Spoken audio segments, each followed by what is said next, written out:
আমরা কোথাও অবধি পড়েছিলাম? লাস্ট দিন আমরা পড়েছিলাম যে ক্লোনিং সাইট কি, এবং ক্লোনিং সাইট এবং এক একটা যে আমরা আলাদা আলাদা রিকগনিশন সাইট বলছি, যে সেগুলোর মধ্যে মিল কোথায়। তো আগের দিন আমি একটা খুব জেনেরিক এক্সাম্পল নিয়েছিলাম, এবং সেই জেনেরিক এক্সাম্পলটা কি ছিল? সেই জেনেরিক এক্সাম্পলটা ছিল সেই জেনেরিক এক্সাম্পলটা ছিল অনেকটা এই প্লাজমিডটার মতো, যেটা আমি বলেছিলাম যে ক্যানামাইসিন রেজিস্ট্যান্ট, টেট্রামাইসিন রেজিস্ট্যান্ট এবং অ্যাম্পিসিলিন রেজিস্ট্যান্ট জিন একটি প্লাজমিডের আলাদা আলাদা আলাদা জায়গায় থাকবে, এবং সে আলাদা আলাদা রেস্ট্রিকশন এনজাইম দিয়ে কাট করলে পরে আলাদা আলাদা জায়গায় তোমাদের বিজাতীয় ডিএনএ গুলোকে ঢোকানো সম্ভব। আজকে আমরা এর একটা উদাহরণ খুব সহজেই দেখে নেব যে অ্যাকচুয়ালিতে কিরকম ভাবে হয়। তো সেটা আমরা দেখব, যেটা দেওয়া আছে এখানে বলে রাখি ভালো। পিবিআর, এই পিবিআর কথাটির অর্থ কি? সবার আগে মনে রাখতে হবে, এখানে পি কথাটির অর্থ হচ্ছে গিয়ে প্লাজমিড, বি কথাটির অর্থ হচ্ছে গিয়ে বলিভার। তো আমরা যে প্লাজমিডটা নিয়ে কথা বলছিলাম সেটার নাম কি ছিল? PBr 322। এখানে পি কথাটির অর্থ কি? পি কথাটির অর্থ হচ্ছে গিয়ে প্লাজমিড, বি কথাটির অর্থ হচ্ছে গিয়ে বলিভার,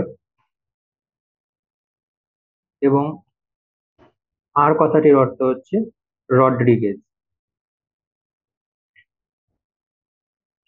বলিভার এবং রড্রিগেজ এরা দুজন সায়েন্টিস্ট ছিলেন, এবং এদের নামের আদ্যক্ষর নিয়ে এর প্লাজমিডটির নামকরণ করা হয় পিবিআর।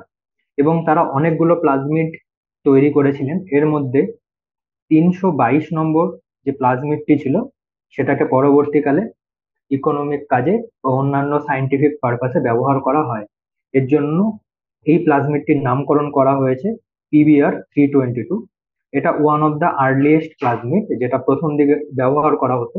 এবং এর মধ্যে দুটো জিন রাখা হয়, একটা হচ্ছে AMPR রেজিস্ট্যান্স জিন অর্থাৎ অ্যাম্পিসিলিন রেজিস্ট্যান্ট জিন, এবং আর একটা ছিল টেট্রাসাইক্লিন রেজিস্ট্যান্ট জিন। তো এই অ্যাম্পিসিলিন জিনের মধ্যে কি আছে? PST1 recognition site and PVU1 recognition site. On the other hand, যদি আমরা দেখি টেট্রাসাইক্লিন রেজিস্ট্যান্স জিনের মধ্যে কোন দুটো আছে? SAL1 এবং BAMH1। এছাড়া ইকো R1, CA1, N3, এই তিনটি রিকগনিশন সাইট আলাদা জায়গায় আছে। এছাড়া আরেকটা জিন আছে রো, যেটার মধ্যে আছে PVU1। তো এবার এই প্লাজমিডটিকে যদি আমরা PST বা PVU দিয়ে যদি আমরা এই প্লাজমিডটিকে রেস্ট্রিকশন ডাইজেশন করি, এবং বিজাতীয় ডিএনএটাকেও যদি PVU এবং PST দিয়ে ডাইজেস্ট করি, তাদের যুক্ত হওয়ার জায়গা কোনটা? এই জায়গাটাই, অর্থাৎ অ্যাম্পিসিলিন রেজিস্ট্যান্ট জিন। তো যখন কোনো বিজাতীয় ডিএনএ এই অ্যাম্পিসিলিন রেজিস্ট্যান্ট জিনের মধ্যবর্তীখানে বসে যায়, তখন এই জিনটি আর কাজ করে না। এবং এই জিনটি কাজ না করবার জন্য তখন এই ব্যাকটেরিয়াগুলোকে আমরা যদি অ্যাম্পিসিলিন আছে এমন একটা মিডিয়াতে রাখি, তাহলে দেখা যাবে এই ব্যাকটেরিয়াগুলো কোনো রকম কলোনি ফর্ম করতে পারে না, এবং তারা মারা যায়। এবং এর আগের দিন আমরা কি পড়েছিলাম? এর আগের দিন পড়েছিলাম যে কিভাবে আমরা ডট ব্লট করব, এবং ডট ব্লট করে কিভাবে আমরা অ্যাম্পিসিলিন জিন রেজিস্ট্যান্স জিন যে কলোনিটার মধ্যে কাজ করছে না, সেই কলোনিটাকে কিভাবে আইডেন্টিফাই করব, এবং পরবর্তীকালে আমরা ট্রান্সফর্ম ব্যাকটেরিয়াল সেলগুলোকে কিভাবে দেখব। এরপর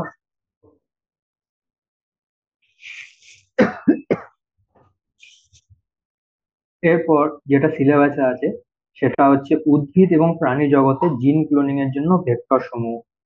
এবার তোমাদের উদ্ভিদ এবং প্রাণীতে জিন ক্লোনিং এর ভেক্টরের মধ্যে কেবলমাত্র উদ্ভিদের যে পোর্শনটা আছে সেটা, এর মধ্যে উদ্ভিদ এবং প্রাণীর উদ্ভিদের যে পোর্শনটা আছে সেটা অনেকটা ইম্পর্টেন্ট। সেটার জন্য কি ব্যবহার করা হয়ে থাকে? এর মধ্যে উদ্ভিদ এবং প্রাণীদের মধ্যে যে ভেক্টরগুলো ইউজ করা হয় অর্থাৎ জিন প্রতিস্থাপনের বিষয়টি শুধুমাত্র ব্যাকটেরিয়া এবং ছোট অণুজীবদের মধ্যে সীমাবদ্ধ নেই, সেটা ছেড়ে এগুলো এখন প্রাণীদেহে এবং উদ্ভিদ দেহেও সম্ভব।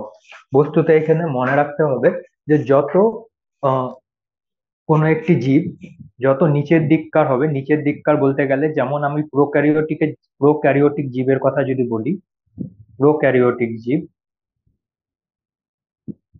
প্রোক্যারিওটিক অ্যানিমেল, তাহলে আমরা দেখবো প্রোক্যারিওটিক অ্যানিমেল যেমন ব্যাকটেরিয়া, আর্কিব্যাকটেরিয়া এরকম, এদের মধ্যে জিন প্রতিস্থাপনের বিষয়টা খুব সহজ। এর কারণটা কি? কারণটা বলেছি যে ব্যাকটেরিয়াতে একটা পদ্ধতি আছে, তার নাম কি ট্রান্সফরমেশন।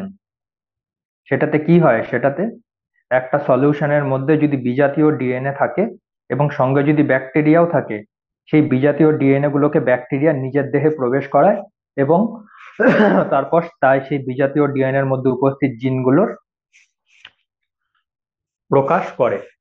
এর ফলে কি হয়, এর ফলে যে বাইরে যে ডিএনএ সলিউশন গুলো থাকে বা ডিএনএ সলিউশনে উপস্থিত ডিএনএ গুলো খুব সহজেই ব্যাকটেরিয়ার দেহে প্রবেশ করে এবং সেখানে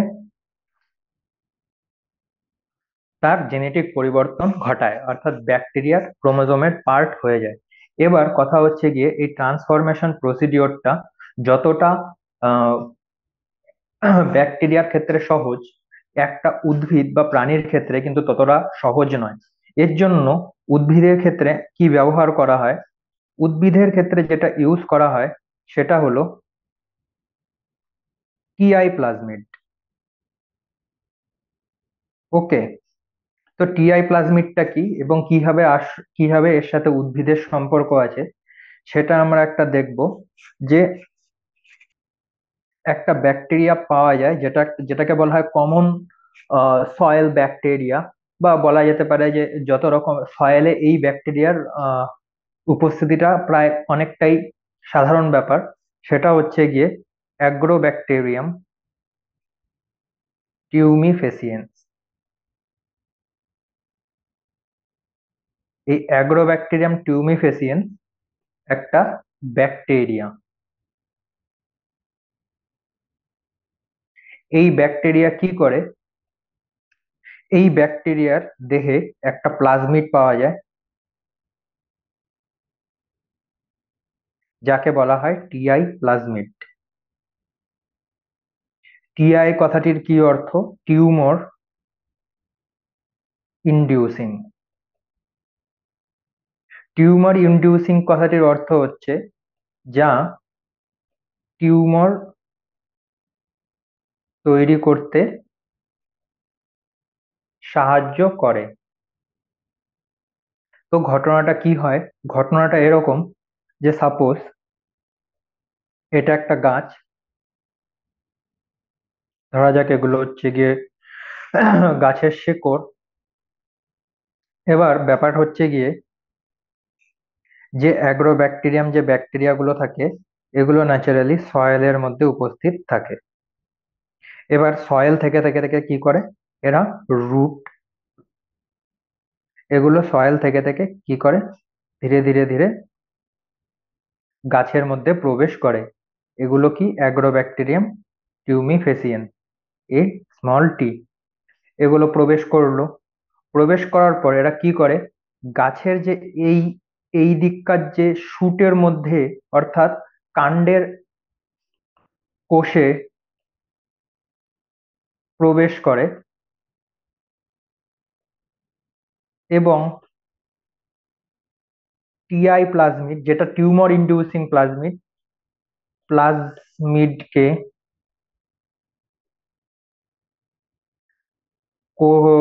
কোষের মধ্যে ছেড়ে দেয়। এই টিআই প্লাজমিডের স্পেশালিটি কি? টিআই প্লাজমিডের স্পেশালিটি হচ্ছে এটাতে দুটো ডিন থাকে, একটা হচ্ছে অক্স আর একটা হচ্ছে সিওয়াইটি। অক্সটা কি করে, এটা অক্সিন প্রডিউস করে, অক্সিন তৈরি করে। অক্সিন মানে কোনটা? Indole acetic acid. I A A. এবং সিওয়াইটিটা কি করে? সিআইটিটা তৈরি করে সাইটোকাইনিন।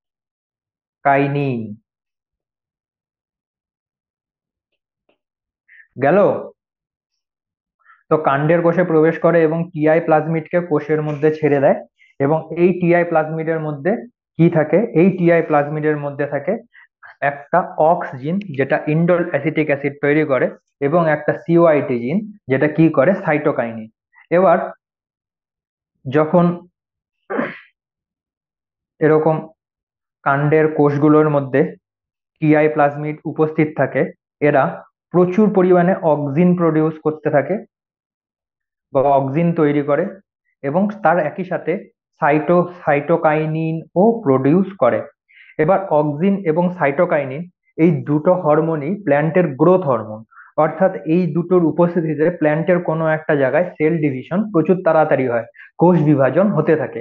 এর জন্য মানুষের দেহে যেমন টিউমার গুলোতে বা ক্যান্সার সেলে প্রচুর সেল ডিভিশন হয়, অনিয়ন্ত্রিত সেল ডিভিশন হয়, তেমনি প্ল্যান্টের ক্ষেত্রে টিআই প্লাজমিড গিয়ে যখন প্রচুর পরিমাণে অক্সিন এবং সাইটোকাইনিন একসাথে প্রডিউস করা শুরু করে, প্ল্যান্টের দেহ এরকম এরকম এরকম এরকম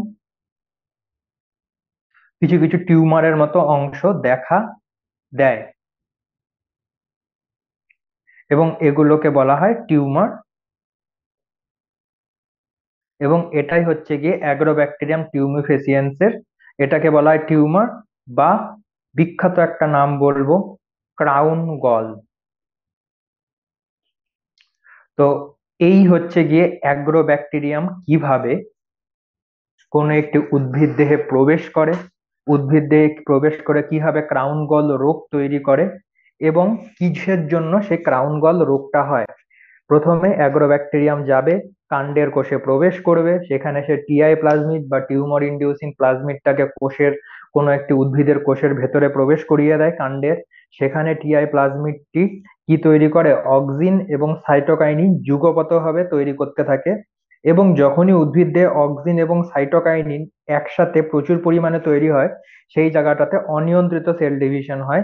এবং এই অনিয়ন্ত্রিত সেল ডিভিশনের জন্য ধীরে ধীরে কাণ্ডের কিছু কিছু অংশে টিউমারের মতো অংশ তৈরি হয়, যেটাকে বলা হয় ক্রাউন গল। তো এই ক্রাউন গল রোগটা হচ্ছে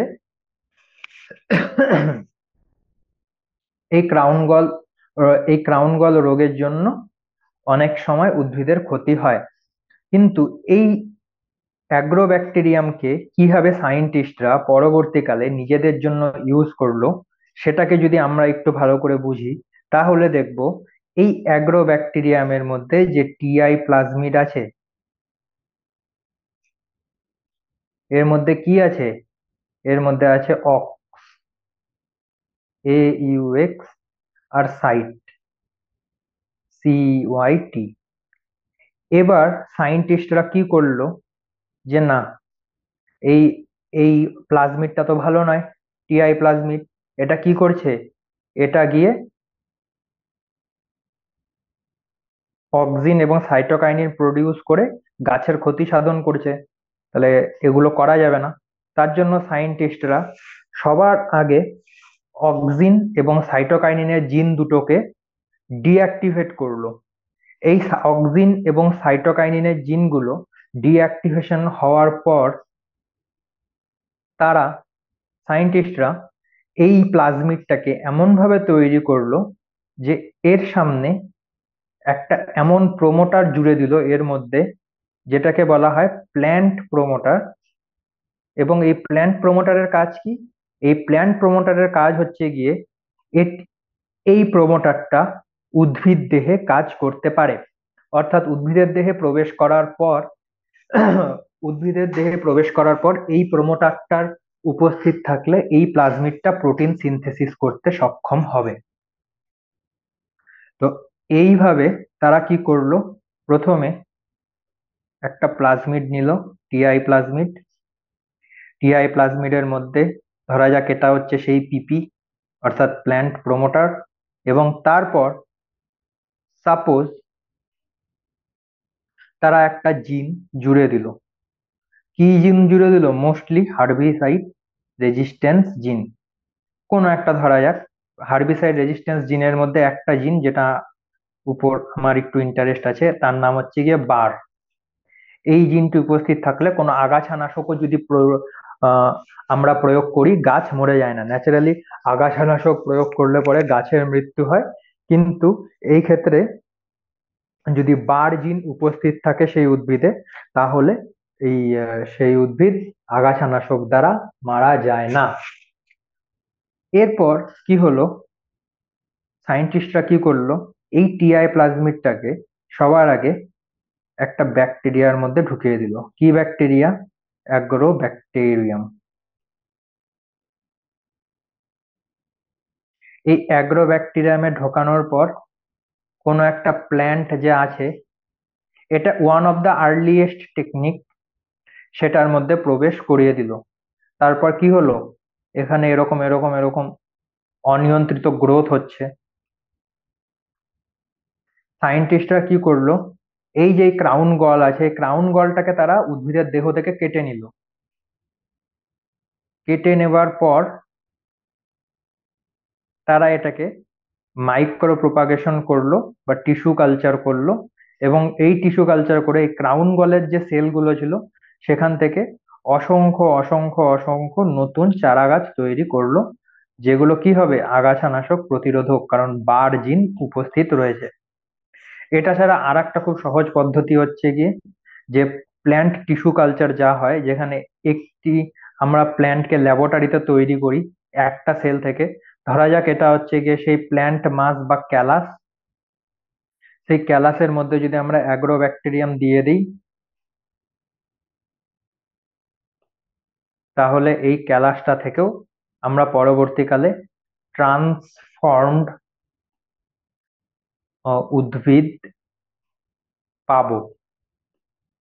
তাহলে এরকম ভাবে অ্যাগ্রোব্যাকটেরিয়াম নিজের অ্যাগ্রোব্যাকটেরিয়াম টিউমিফিসিয়েন্স, যাকে বলা হয় যে প্রাকৃতিক ইঞ্জিনিয়ার, প্রকৃতিতে উপস্থিত সবার প্রথম জেনেটিক ইঞ্জিনিয়ারিং যে যাকে বলা হয়, সে হচ্ছে গিয়ে অ্যাগ্রোব্যাকটেরিয়াম।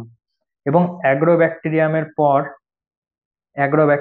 অ্যাগ্রোব্যাকটেরিয়াম থেকে ধীরে ধীরে উদ্ভিদদেরকে জেনেটিক্যালি ট্রান্সফর্ম করতে থাকা শুরু হয়। এরপর আছে হুম হুম এখানে মূলত প্রাণীতে জিন ক্লোনিং এর ভেক্টর সম্পর্কে কিছুই বলা নেই। তো প্রাণীতে জিন ক্লোনিং এর ভেক্টর সম্পর্কে একটু বলে দিই। কোনো প্রাণীতে আপাতত, মানে এখনকার যুগে প্রাণীতে জিন ট্রান্সফার করবার জন্য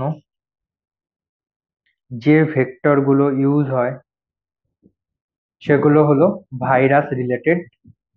এর মধ্যে কি আছে? অ্যাডেনো ভাইরাস, খুব ইম্পর্টেন্ট। এটা দিয়ে কি করা হয়, মসকিউটোতে জিন ট্রান্সফার সম্ভব হয়েছে।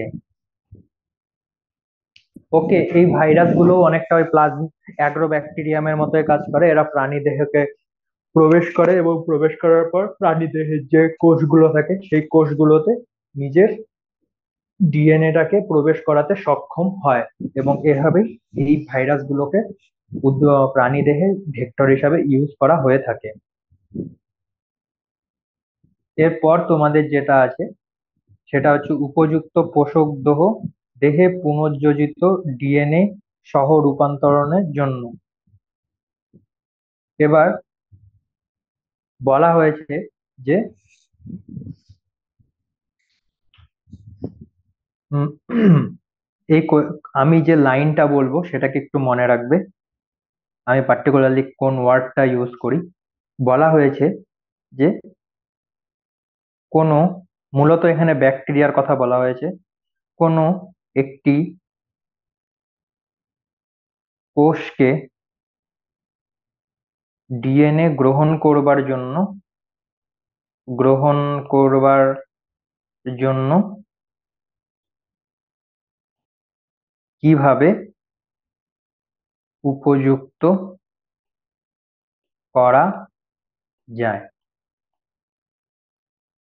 ওকে, তো আমরা এতক্ষণ ধরে কি বললাম, যে মূলত প্রোক্যারিওটিক কোষে যে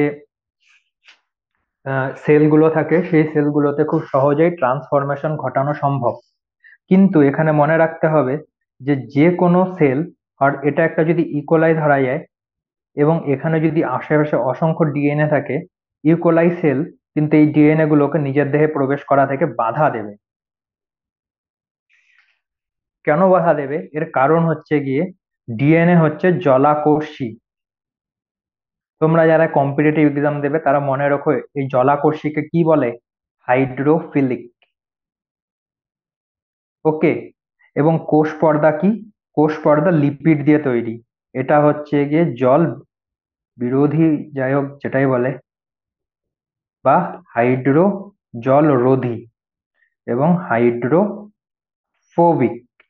ওকে, তো এর জন্য ডিএনএ গুলো এই সেল মেমব্রেন বা কোষ পর্দা অতিক্রম করে অনেক সময় ব্যাকটেরিয়ার দেহে প্রবেশ করতে পারে না। তো এই ব্যাকটেরিয়া গুলোকে এমন ভাবে ট্রিটমেন্ট করতে হবে বা এমন কিছু উপায়ে যেতে হবে যাতে এই ইকোলাই গুলো খুব সহজেই এই ডিএনএ গুলোকে নিজের দেহে গ্রহণ করে। এবং এর জন্য উপায় কি? প্রথমে ইকোলাইকে 32 ডিগ্রি 42 ডিগ্রি সেন্টিগ্রেড বা তার উপরে তাপমাত্রায় গরম করা হয়। এবং এই গরমের ফলে কি হয়? গরমের ফলে সেলের যে সেল মেমব্রেন থাকে সেটা তো মূলত লিপিড। লিপিড কি হয়, একটা খুব সহজ এক্সাম্পল দিলে পরে তোমরা খুব সহজে বুঝতে পারবে। যেমন ধরো নারকেল তেল। নারকেল তেল শীতকালে অনেকটা কঠিন হয়, জমে যায়, ঠিকঠাক করে সেটাকে তখন ব্যবহার করা যায় না। কিন্তু অল্প একটু যদি আমরা তাপ প্রয়োগ করি, আমরা দেখবো যে নারকেল তেলটা গলে কিন্তু তরল হয়ে যায় এবং তখন সেটাকে খুব সহজেই ব্যবহার করা যায়। নারকেল তেলটা কি? নারকেল তেলটা একটা লিপিড, একটা ফ্যাটি ফ্যাটি মলিকিউল। ঠিক সেরকমই যে লিপিড গুলো নিয়ে ব্যাকটেরিয়ার সেল মেমব্রেন তৈরি হয়, সেই লিপিড গুলো যদি আমরা তাপ প্রয়োগ করি তাহলে দেখা যাবে এগুলো আগের তুলনায় অনেকটাই কম, কি বলবো মানে আগে যতটা শক্ত থাকে বা ভিতরে প্রবেশ করানো কোনো কিছু যতটা কঠিন হয়, এটা অনেকটা নরম হয়ে যায়। এবং এই নরম হয়ে যাওয়ার জন্যই ডিএনএ অণুগুলো খুব সহজে এর মধ্যে দিয়ে প্রবেশ করতে পারে। তাছাড়া আরেকটা ম্যাটার কি, ব্যাকটেরিয়ার বাইরে যে সেল ওয়ালটা থাকে, সেই সেল ওয়ালটা যদি আমরা ঠান্ডা করবার পর সাথে সাথে সেটাকে আবার 0 ডিগ্রি বা 4 ডিগ্রিতে ঠান্ডা করি, এই কাজটাকে কি বলা হয়? হিট শক। এই ওয়ার্ড গুলোকে মনে রাখবে, পরবর্তীকালে অনেক কাজে লাগবে। হিট শক হিট শক করা হয়, তাহলে কি হয়? ব্যাকটেরিয়ার যে সেল ওয়ালটা আছে বাইরের, সেটা কয়েকটা জায়গায় ভেঙে যায়। এবং এই সময় আমরা যদি ডিএনএ অণুগুলোর সাথে ক্যাটায়ন, যেমন ধরা যাক Mg2+ বা Mn2+ অ্যাড করি, তাহলে দেখা যাবে এই ব্যাকটেরিয়াগুলো, যেগুলোকে 42 ডিগ্রি সেন্টিগ্রেড উচ্চতায় তাপ দেবার পর হুট করে ডাইরেক্টলি 4 ডিগ্রি বা 0 ডিগ্রিতে ঠান্ডা করা হয়, এটাকে কি বলা হয়? হিট শক। অর্থাৎ কেন শক বলে? সোজা 42 থেকে 4 বা 0 অনেকটাই উষ্ণতার ডিফারেন্স, এর জন্য একে বলা হয় হিট শক। এই হিটশক যখন দেওয়া হয়, এই হিটশক দেওয়ার ফলে কি হয়? সেল ওয়ালে ফাটল ধরে। আর যেহেতু হিট দেওয়া হচ্ছে তার জন্য সেল মেমব্রেনের ভেদন ক্ষমতাও বেড়ে যায়। মূলত যখন আমরা 0 ডিগ্রি সেন্টিগ্রেডে আবার ব্যাকটেরিয়াটাকে ঢালি, তখন বাইরের যে সেল ওয়ালটা থাকে সেটা তাড়াতাড়ি ব্রেক হয়ে যায়, কিন্তু সেল মেমব্রেনটা যেটা থাকে, যেটা এতক্ষণ ধরে 42 ডিগ্রি সেন্টিগ্রেডে যাওয়ার পর অনেকটাই নরম হয়ে গেছিল, সেটা হুট করে 4 ডিগ্রিতে যাওয়ায় এটা আগের মতো নিজের টেম্পারেচার কমিয়ে নেওয়ার মতো সময় পায় না। এর জন্য যখন আমরা ঠান্ডা করি তখন তবুও সেল মেমব্রেনটা কিছুটা নরম থাকে। এই সময় যদি Mn এবং Mg2+ আমরা ইউজ করি উইথ ডিএনএ, তাহলে কি হয়? ডিএনএ খুব সহজেই এই সেল ওয়ালের ফাটল দিয়ে ঢুকে সেল মেমব্রেনের মধ্যে দিয়ে ব্যাকটেরিয়ার দেহে প্রবেশ করে।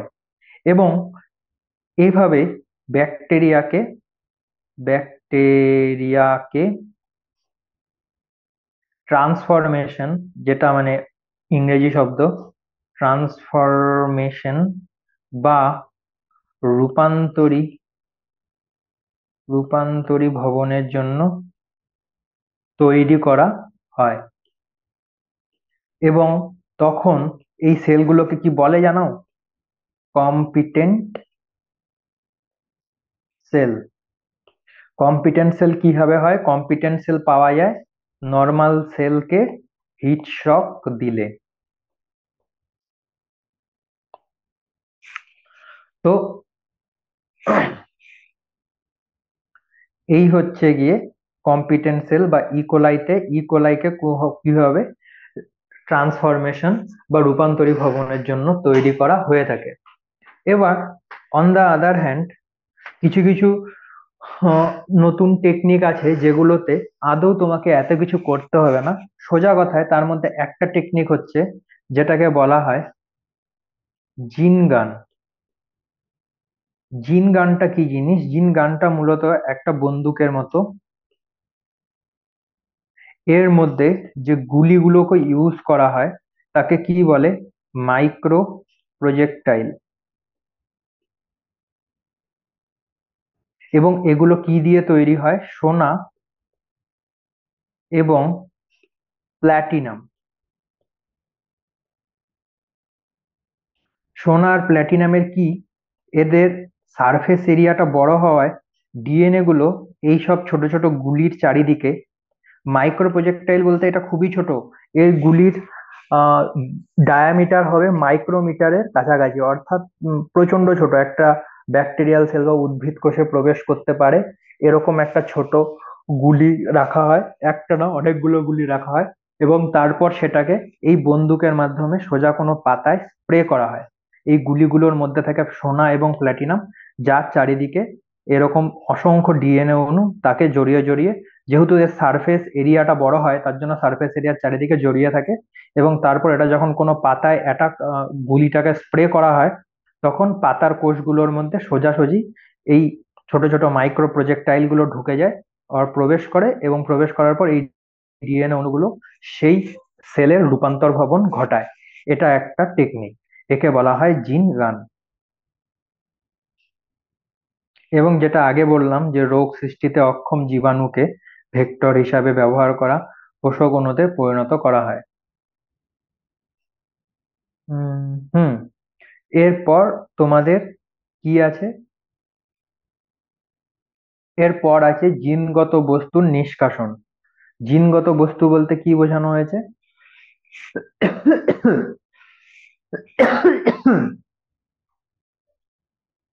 জিনগত বস্তু বলতে বোঝানো হয়েছে ডিএনএ।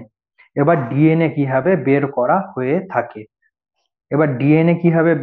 হয়ে থাকে? এটা একটা এমন টেকনিক যেটাকে অনেকদিন আগে থেকে ব্যবহার করা হয়ে থাকে, এবং এটাকে মূলত ইউজ করা হয় এমন ভাবে, ডিএনএ প্রপার্টি গুলোকে কাজে লাগিয়ে এমন একটি পদ্ধতি তৈরি করা হয়েছে যার সাহায্যে আমরা খুব সহজেই ডিএনএ কে আইসোলেট করতে পারি কিভাবে একটা সেল থেকে। সেই জিনিসটাকে আমরা দেখব। ধরা যাক, যেমন আমি মোস্টলি অ্যানিমে প্ল্যান্ট এবং ব্যাকটেরিয়াতে কাজ করি। তো যখন সাপোজ ডিএনএ নিষ্কাশন ডিএনএ নিষ্কাশন এটাতে তোমাদেরকে বেশি পড়ানোর জায়গা নেই, তবুও বলে রাখছি। ডিএনএ নিষ্কাশনের জন্য কি করতে হয়? প্রথমে সাপোজ আমরা প্ল্যান্ট সেল নিলাম, এই ছোট্ট করে একটা মেমব্রেন, এই নিউক্লিয়াস। এবার মূলত আমরা প্ল্যান্টের জন্য কি ইউজ করি? প্ল্যান্টের জন্য মূলত যে জায়গাটা ইউজ করা হয় সেটা হলো মেসোফিল কলার কোষ, অর্থাৎ পাতার কোষ। এই কোষগুলোকে প্রথমে নেওয়া হয় এবং কি করা হয়? ডিএনএ তে, সরি, লিকুইড নাইট্রোজেনে ডুবানো হয়। লিকুইড নাইট্রোজেনে কেন ডুবানো হয়? এর পিছনে কারণ কি? এটা -96 ডিগ্রি সেন্টিগ্রেডে কোষ কি হয়ে যায়? ভঙ্গুর। অর্থাৎ এই কোষটা এমনটা হয়ে যায়, লিকুইড নাইট্রোজেনে তুমি যদি নিজের হাতও ঢালো, সেটাও যদি 2-3 মিনিট রাখো দেখবে, মানে বলবো না করতে, কিন্তু এমনটা হয়ে যায় আমাদের হাত চুরচুর হয়ে যাবে। ঠিক তেমনি গাছের যদি পাতা লিকুইড নাইট্রোজেনে ডুবিয়ে রাখা হয় এবং তারপর সেটাতে একটু চাপ প্রয়োগ করা হয়, খুব সহজেই একদম পাউডার তৈরি করা সম্ভব। তো এই হচ্ছে গিয়ে -96-এ রাখা। এবং এর আরেকটা কাজ কি, আমাদের এই কোষে অনেক রকমের এনজাইম থাকে, যেমন ডিএনএ, যা ডিএনএ কে ধ্বংস করে, আরএনএ, আরএনএ কে ইয়ে করে। এগুলো আলাদা আলাদা জায়গায় আলাদা আলাদা রকম ভাবে রেগুলেট হয়। কোষের মধ্যে, জীবিত কোষের মধ্যে কোনোদিন ডিএনএ গিয়ে ডিএনএ কে ধ্বংস করে দেবে না। কিন্তু যখন আমরা সেলগুলোকে ভেঙে দিই, তখন এই স্ট্রাকচার আর থাকে না। তখন এর মধ্যে ডিএনএ, আরএনএ, এরকম আরএনএ, প্রোটিন, কার্বোহাইড্রেট সবকিছু চলে আসে। এই সবকিছু গুলোকে কিভাবে আলাদা করা হয়, আলাদা করার কি পদ্ধতি আছে, সেটার জন্য অনেক রকম টেকনিক আছে। তার মধ্যে একটা হচ্ছে ফেনল ক্লোরোফর্ম টেকনিক বা কিট বেস টেকনিক। এবং প্রত্যেকটা টেকনিকেই কি করা হয়, যেমন এই বইটাতে দেওয়া হয়েছে। এই যে এই জায়গাটা দেখতে পাচ্ছ, এই জায়গাটা হচ্ছে গিয়ে ডিএনএ এর অবস্থিত, এবং ডিএনএ যখন লাস্টে আমরা আইসোলেট করি, তখন এটা এরকমই দেখতে হয়। এবং এটা এরকম দেখতে হওয়ার কারণটা কি? কারণটা হচ্ছে এদেরকে 70% প্রথমে একটি আহ আহ, ক্লো ফ্লো ফেনল এবং ক্লোরোফর্ম, এদের মধ্যে ডিএনএ গুলোকে এই আহ, যে পাতার আমরা কি পাতাগুলোকে লিকুইড নাইট্রোজেন থেকে বের করে আমরা একটা গুঁড়ো গুঁড়ো করে নিই হামানদিস্তার সাহায্যে বা মর্টার অ্যান্ড প্যাসেলের সাহায্যে।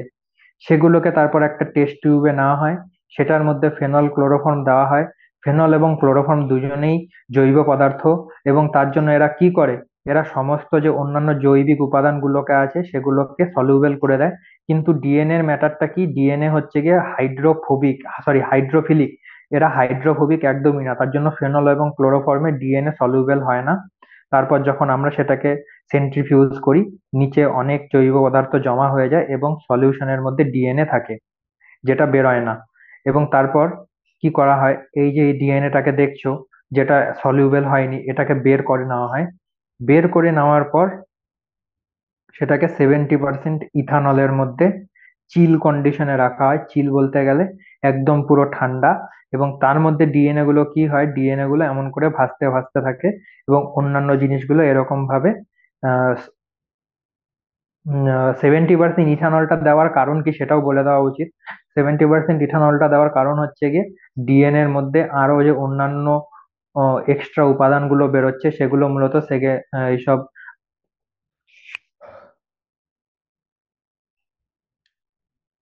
ইথানলের সলিউশনের মধ্যে সলিউবেল হয়ে যায়। এবং যে ডিএনএটা থাকে সেটাকে আমরা অনেকটা এরকম ভাবে গ্রহণ করি। এখানেও বলা আছে যে ব্যাকটেরিয়ার কোষে, প্রাণীকলাতে লাইসোজোম, সেলুলোজ, কাইটিন ইত্যাদি উৎসেচক সমন্বিত থাকে, কাজটি সম্পন্ন করা যেতে পারে। এবং ঠান্ডা ইথানল প্রয়োগের পর বিশুদ্ধ ডিএনএ শেষ পর্যন্ত অধঃক্ষিপ্ত হয় এবং সূক্ষ্ম তন্তু সমষ্টির দেখা যেতে পারে। এইভাবে অ্যাকচুয়ালি ডিএনএ কে আইসোলেট কিভাবে করা হয়, সেটা কিন্তু মূলত এখানে অতটা ভালো রকম ভাবে দেওয়া নেই।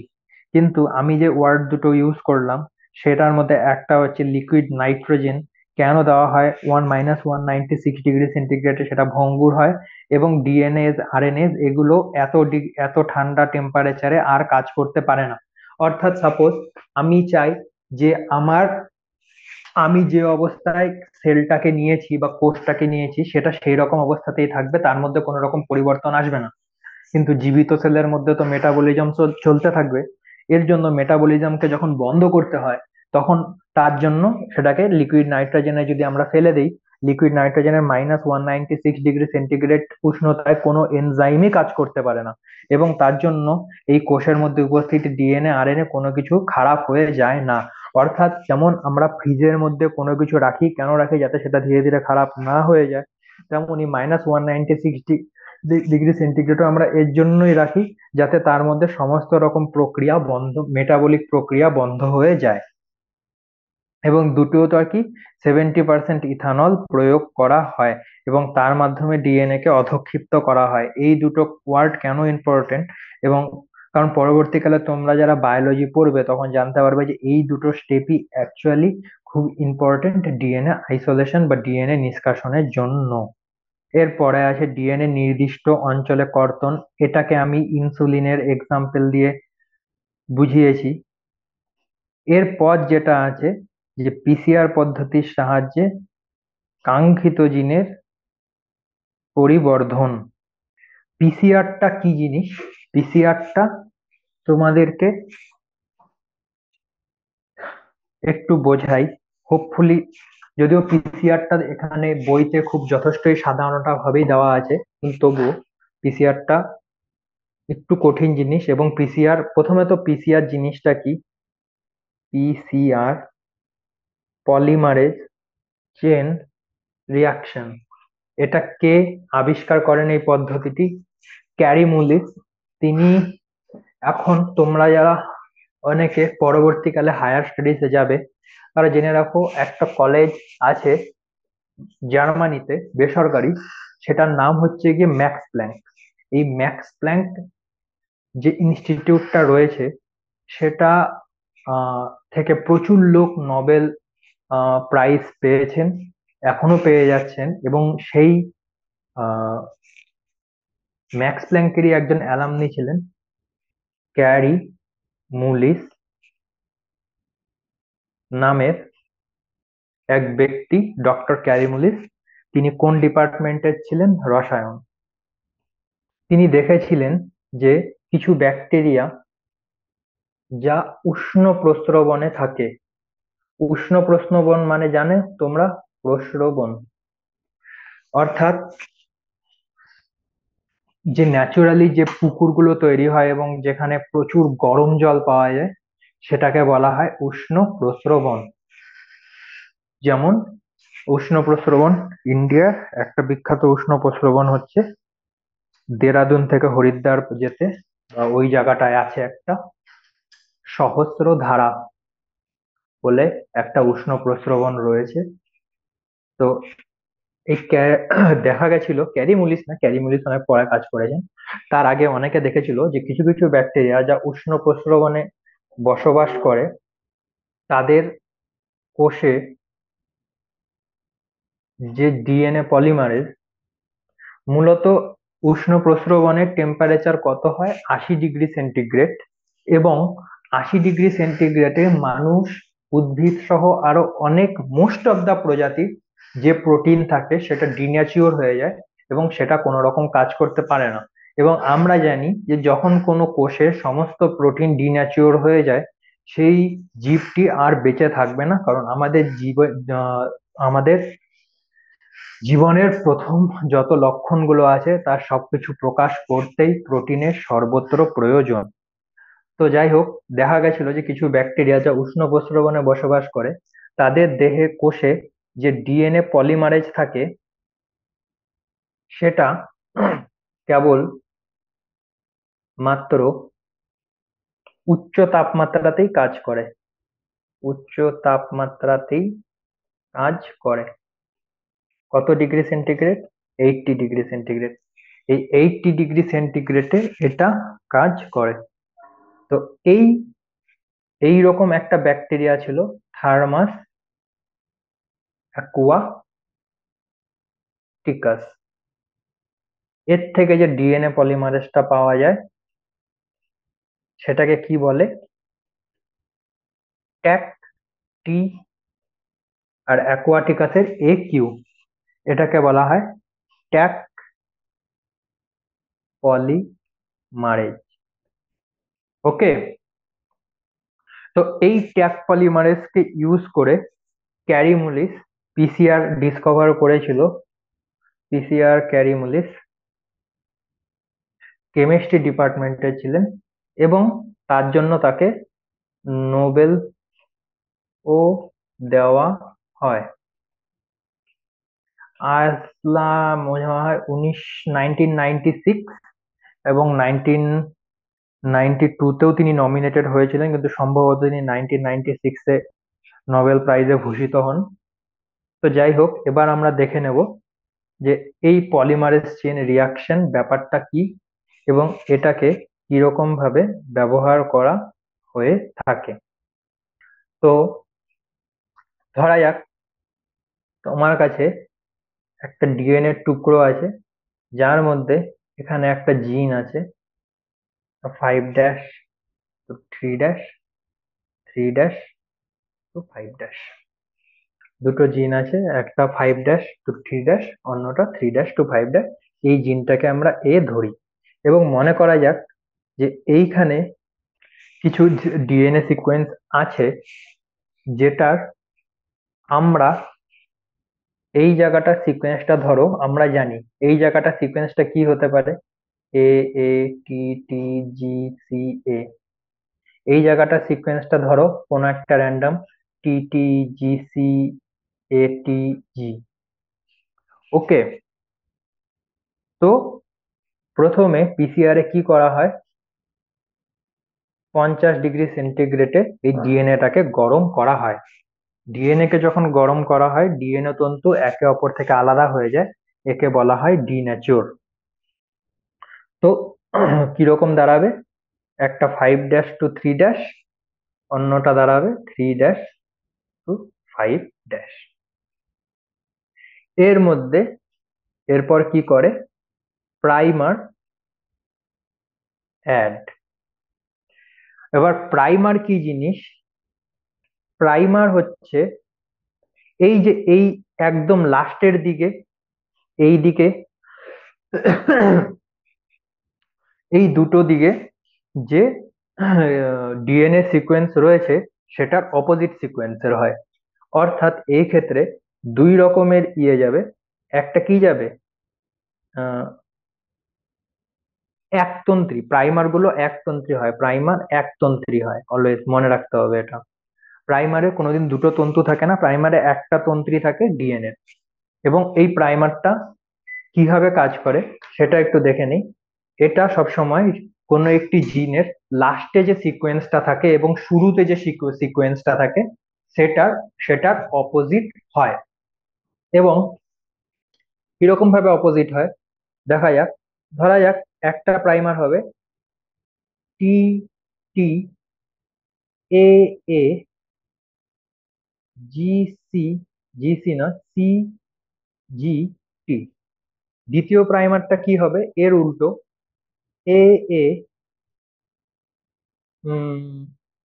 C G T A C. এটা 3' টু 5'। আর এটা হবে, এবার এই দুটোকে প্রয়োগ করে যদি টেম্পারেচারটাকে আবার দেওয়া প্রয়োগ করা যায় তখন কি হবে, তখন হবে 5' টু 3' এর সাথে এই প্রাইমারটা গিয়ে বাইন্ড করে যাবে। তা মনে করি এটাকে প্রাইমার 1 নাম দেই, প্রাইমার 1 এ, এটাকে প্রাইমার 2। গিয়ে এরকম এরকম করে বাইন্ড করে গেল 3' টু 5'। অন্যদিকে এটা যে ছিল 3' টু 5', এর মধ্যে এটা এরকম করে লেগে গেল 3' টু 5'। এটা এখানে লাগবে, এটা এখানে লাগবে, গেল।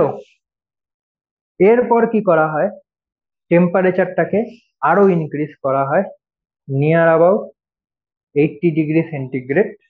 এবং সরি, এটা 50 নয়, এটা 80°C। 80°C নিয়ার অ্যাবাউট সমস্ত ডিএনএ খুলে যায়। তারপর আবার সেটাকে 50°C নিয়ে আসা হয়। এবং 50°C যখন আবার নিয়ে আসি তখন এর মধ্যে ট্যাক পলিমারে, যেটা শুধুমাত্র হায়ার টেম্পারেচারেই কাজ করে, সেটাকে ইউজ করা হয়। যখন এটাকে ইউজ করা হয় তখন কি হয়, ধীরে ধীরে ধীরে, আর আমরা সলিউশনের মধ্যে ডিএনটিপি বাগেরা যেমন ডাইন যত রকমের নাইট্রোজেন বেস আছে সেগুলোকেও প্রোভাইড করি। তো ট্যাগ পলিমারেজ কি করে, ট্যাগ পলিমারেজ এখানে গিয়ে বাইন্ড করে যায়, তারপর এটাকে ইনক্রিজ করতে থাকে। এখানে গিয়ে ডিএনএ পলিমারেজের কাজ কি, ধীরে ধীরে ধীরে ধীরে ডিএনএ কে রেপ্লিকেশন করা। তো আমরা এরকম ভাবে 5' to 3' আর 3' to 5', ঠিক এখানে অন্যরকম ভাবে 5' to 3' ধীরে ধীরে এই দিকে তো করতে থাকবে। এবং 3' to 5' আমরা দুটো, প্রথমে একটা ছিল, একটা থেকে আমরা দুটো পেলাম। এটাই হচ্ছে গিয়ে পলিমারেজ চেন রিয়াকশন। দেখা যাক কি বলা হয়েছে। প্রথমে তাপ প্রয়োগ করা হলো, তাপ প্রয়োগ করার পর এটা উপরেরটা আলাদা হয়ে গেল, নিচেরটা আলাদা হয়ে গেল, এবং প্রাইমারে পুনঃস্থাপিত হলো, অর্থাৎ এখানে একটা প্রাইমার যুক্ত হলো, এখানে একটা প্রাইমার যুক্ত হলো। প্রাইমার কি জিনিস আমি তোমাদেরকে বোঝালাম। এরপর কি হবে, এরপর যখন ট্যাগ পলিমারেজ দেওয়া হবে এবং ডিঅক্সি নিউক্লিওটাইড সমূহ দেওয়া হবে, তখন যে এক, এখান থেকে এত দূর অবধি একটা হবে, সামনে কিছুটা বাদ রয়ে গেল, এখানেও সামনে কিছুটা বাদ থাকবে, হবে। এরকম ভাবে দুটো সিকোয়েন্স পাওয়া যায়। এবার বলাটা ভালো যে ট্যাগ ডিএনএ পলিমারেজ কিছুটা কাজ করার পর নেমে যায় এবং সম্পূর্ণ সিনথেসিস করতে পারে না, শুধু জিন যতটুকু থাকে ততটুকু করে দেয় অ্যাটলিস্ট। এরকম ভাবে একটা থেকে ধীরে ধীরে দুটো হলো। এবার এটা একটা এ, এটা একটা বি, একটা থেকে এখন দুটো ডিএনএ অণু তৈরি হয়ে গেছে। এটা থেকে আবার কি হবে, যদি আমরা আবার এই জিনিসটাকে করি, অর্থাৎ আবার তাপ দেই, আবার ট্যাগ পলিমারেজ অ্যাক্টিভেট করি, আবার ইয়ে করি, তাহলে এ থেকে কি হবে, আরো দুটো, A1 A2। বি থেকে কটা তৈরি হবে, B1 B2। অর্থাৎ আগে আমাদের কাছে একটা ডিএনএ মলিকুল ছিল, আমরা প্রথমবার পিসিআর সাইকেল রান করার পর সেটা দুটো হলো। এবার তার পরের বার করার পর দুটো থেকে চারটে হলো। এবার যদি আমরা এরকম ভাবে 30 খানা চক্র রান করি, তাহলে দেখা যাবে 2 to the power 30 খানা ডিএনএ তৈরি হয়ে গেছে। 2 to the power 30 এটা একটা প্রচুর বড় সংখ্যা, এবং এই 2 to the power 30 হওয়ার জন্য ধীরে ধীরে বহুল পরিমাণে প্রায় 1 বিলিয়ন বার এরকম হয়। তো পিসিআর সম্পর্কে আমরা কতটুকু জানবো, পিসিআর সম্পর্কে আমরা শুধু এটুকুই জানবো যে এখানে প্রাইমার ব্যবহার করা হয়। প্রথমে একটা ডিএনএ থাকে, সেই একটা ডিএনএ থেকে প্রাইমার ব্যবহার করে দুটো ডিএনএ তৈরি করা হয়। এটা ফার্স্ট সাইকেল, অর্থাৎ এই যে এখানে লেখা আছে যে প্রথমে গরম করা, ডিন্যাচুরেশন করা, তারপর পুনঃসংযোজিত করা, এতটুকু প্রসেসটাকে করবার পর আমরা দুটো আলাদা আলাদা ডিএনএ, এটা এক, এটা দুই পেলাম। এবার এই দুটোকে নিয়ে আমি যদি সেম সলিউশনে আবার এটাকে তাপ দেই, আবার পলিমারেজ নিষ্কাশন করি, এরকম করতে থাকি, তাহলে ধীরে ধীরে ডিএনএ এর সংখ্যা বাড়তে থাকবে। এর জন্যই একে বলা হয় পলিমারেজ চেইন রিয়াকশন, পিসিআর। অর্থাৎ এখন কটা হলো, চারটা, এখান থেকে আরো দুটো হবে। তো এরকম করতে করতে নেক্সট রাউন্ডে 16, তারপরের রাউন্ডে 32, 64, 128, 512, 1024, করতে করতে করতে এগোতে থাকবে। এই হচ্ছে গিয়ে polymerase chain reaction. Polymerase chain রিয়াকশনে কি ব্যবহার করা হয়, পলিমারেজ চেইন রিয়াকশনে ব্যবহার করা হয়ে থাকে ট্যাগ ডিএনএ পলিমারেজ, যেটা কোত্থেকে পাওয়া যায়, থার্মাস অ্যাকুয়াটিকাস। এটার কাজ কি, এই ট্যাগ ডিএনএ পলিমারেজটা প্রচন্ড হায়ার টেম্পারেচারে ঠিকঠাক কাজ করে। এবং তারপর আমরা আরো কি দেখলাম, আরো আমরা প্রাইমার ইউজ করে থাকি। প্রাইমারটা কি হয়, প্রাইমারটা হয় কোনো একটি জিনের দুটো অপোজিট প্রান্তে যে ডিএনএ সিকোয়েন্স থাকে তার অপোজিট, এবং সেটা গিয়ে সেখানে বাইন্ড করে, এবং প্রাইমার সর্বদা একতন্ত্রী হয়ে থাকে। এবং এইভাবে আমরা সাপোজ কোনো একটা জায়গায় খুব অল্প পরিমাণ ডিএনএও যদি পাই, কিন্তু সেই ডিএনএ থেকে আমাদের প্রয়োজনীয় ডিএনএ বের করা খুবই প্রয়োজন। ধরা যাক প্রথমে 30 খানা ডিএনএ অণু ছিল, 30 খানা সাইকেল হওয়ার পর কতগুলো হয়ে যাবে, 30 × 2 to the power 30, is a huge number. তো এরকম ভাবেই ধীরে ধীরে ধীরে কোনো একটি, তার জন্য আমরা যে কোনো জায়গায় কি টেস্ট করি, ডিএনএ টেস্ট কেন করি, কারণ ডিএনএ যদি আমরা অল্প পরিমাণেও পাই, সেটাকে ধীরে ধীরে অনেক ডিএনএ তে পরিণত করা খুব সহজ ব্যাপার, ডিউ টু ক্যাডিমোলিস চেন রিয়াকশন আবিষ্কার, পলিমারেজ চেন রিয়াকশন আবিষ্কার, এবং যার জন্য তাকে নোবেল প্রাইজে ভূষিত করা হয়। এরপর সিলেবাসে যেটা আছে সেটা হচ্ছে